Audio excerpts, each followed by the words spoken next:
Morning बच्चों। अभी तक हमने जो पिछली क्लास में हैं उसमें प्लेटो के साम्यवाद के बारे में पढ़ा था। उसमें हमने पढ़ा संपत्ति का साम्यवाद और परिवार या पत्नियों से संबंधित साम्यवाद।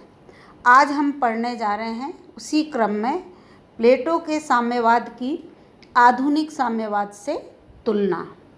तो जो प्लेटो ने साम्यवाद प्रस्तुत किया था और आने वाले वर्षों में उसके बाद जो आधुनिक साम्यवादी विचारधारा आई, उनमें बेसिकली क्या फ़र्क है दोनों में, इसको पढ़ने के लिए हम आज दोनों का एक तुलनात्मक अध्ययन पढ़ने जा रहे हैं।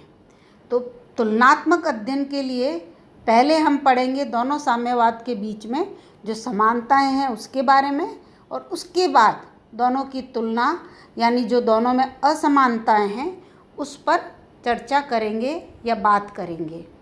तो प्लेटो के साम्यवाद और आधुनिक साम्यवाद में जो समानताएं हैं बच्चों, वो इस प्रकार से बताई जा सकती है या इस प्रकार से हम लिख सकते हैं कि पहली जो समानता है वह यह है कि दोनों ही साम्यवादियों का जो लक्ष्य है, जो उद्देश्य है, वो राज्य में न्याय की स्थापना करना है और वर्ग संघर्ष को दूर करना है।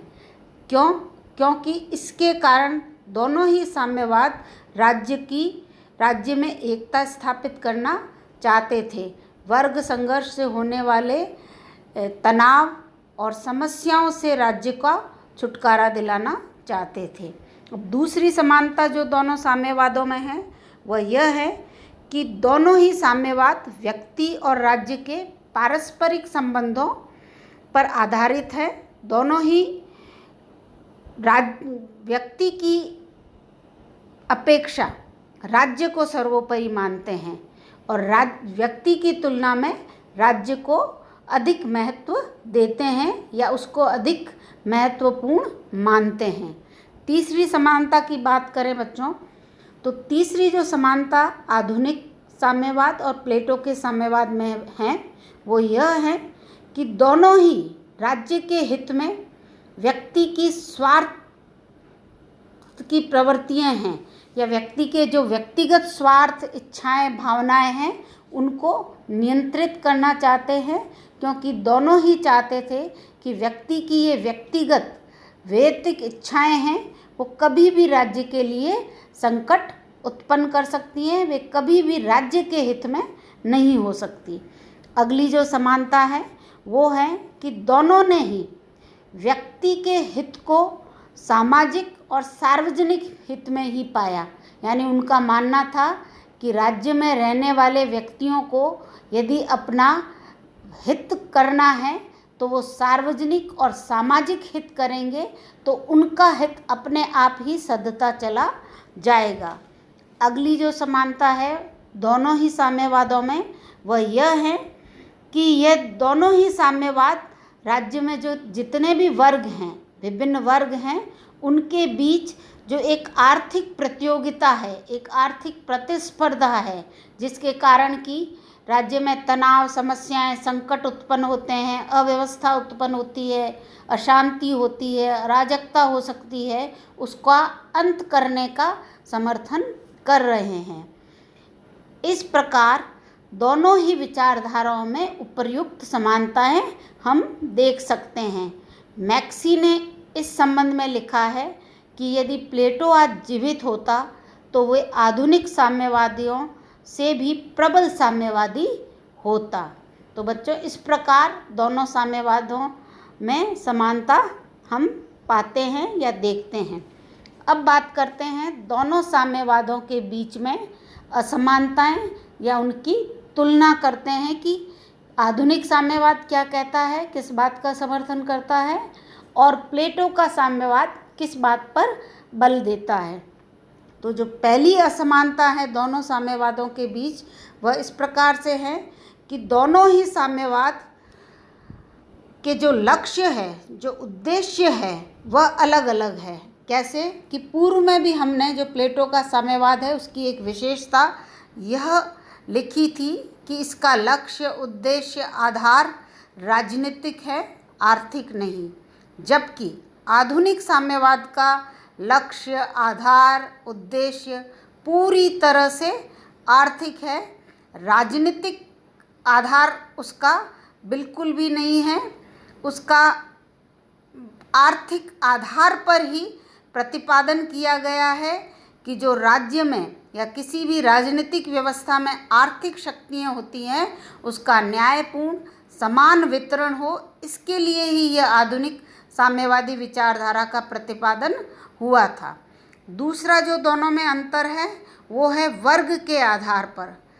वर्ग के आधार पर ऐसे बच्चों कि जो प्लेटो का साम्यवाद है वो केवल सैनिक और शासक वर्ग पर ही लागू होता है, जबकि जो आधुनिक साम्यवाद है वो राज्य में रहने वाले सभी नागरिकों पर लागू होता है। और इस वर्गीय आधार पर भेद को नेटॉप जो है, नेटार्प जो है, इसके कारण ही नेटार्प इसको अर्ध साम्यवाद कहता है, यानी राज्य में सिर्फ आधे लोगों पर लागू है और आधे पर नहीं लागू है।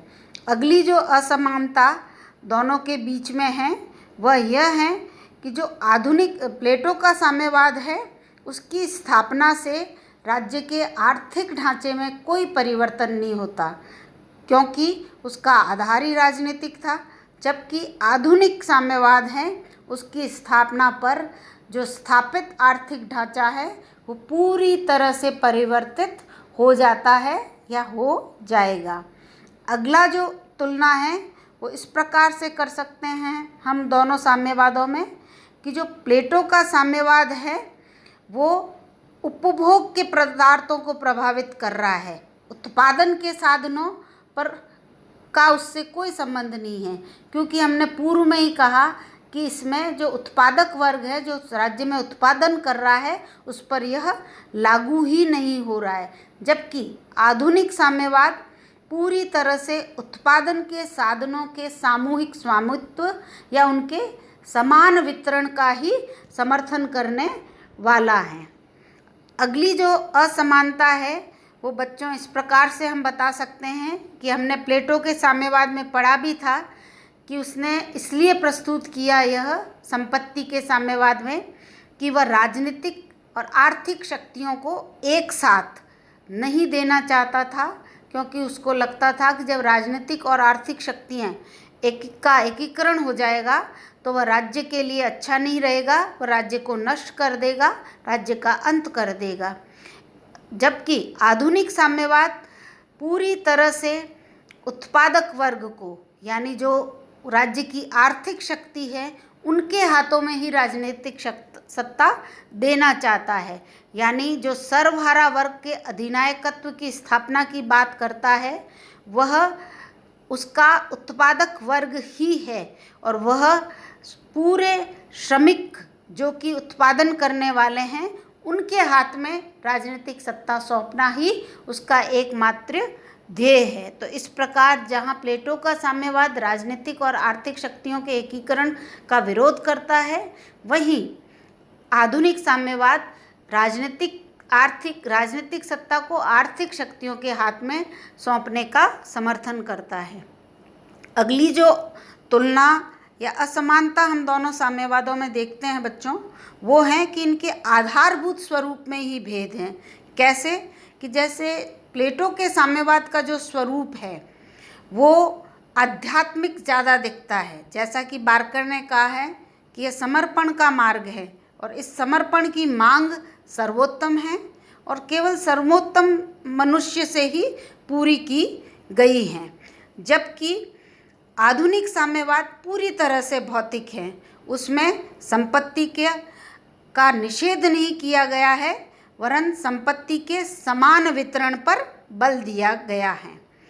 अगली जो असमानता दोनों में हम देखते हैं बच्चों, वह यह है कि जहाँ प्लेटो के साम्यवाद में संपत्ति के साथ साथ परिवार की और स्त्रियों से संबंधित साम्यवाद की भी व्यवस्था की गई थी या का समर्थन किया गया था, वहीं आधुनिक साम्यवाद स्त्रियों के संबंध में या परिवार के संबंध में किसी भी प्रकार के साम्यवाद का प्रतिपादन नहीं करता है।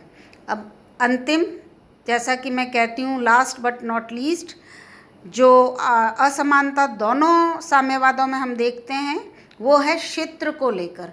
यानी जहाँ प्लेटो का जो साम्यवाद था वह केवल उस समय के जो नगर राज्य थे उसके उस पर ही लागू करने की उसकी व्यवस्था थी या उसका सोचना था। उस समय के जो छोटे छोटे नगर राज्य हैं उनमें ही वह यह अपनी व्यवस्था को लागू करना चाहता था। उसने संपूर्ण विश्व के बारे में कभी भी इसको लागू करना नहीं चाहा।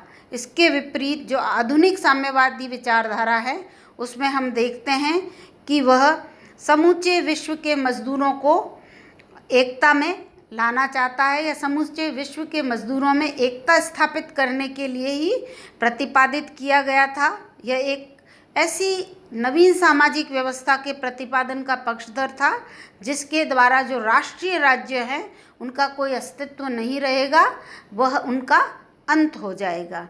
तो बच्चों, इस प्रकार जो उपरोक्त असमानताएं हैं वो दोनों साम्यवादों में, प्लेटो के साम्यवाद में और आधुनिक साम्यवाद में तुलना करने के लिए काफ़ी हैं।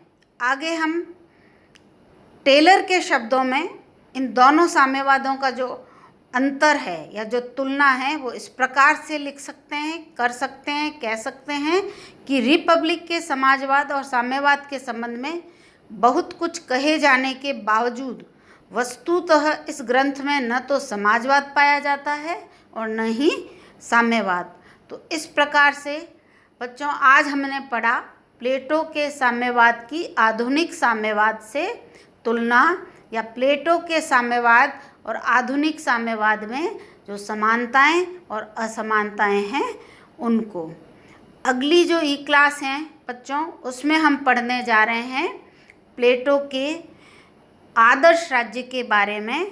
तो अगली ई क्लास में ज़रूर हमारे साथ जुड़ें और जो अगला टॉपिक है आदर्श राज्य उस पर अपन चर्चा करेंगे। धन्यवाद बच्चों।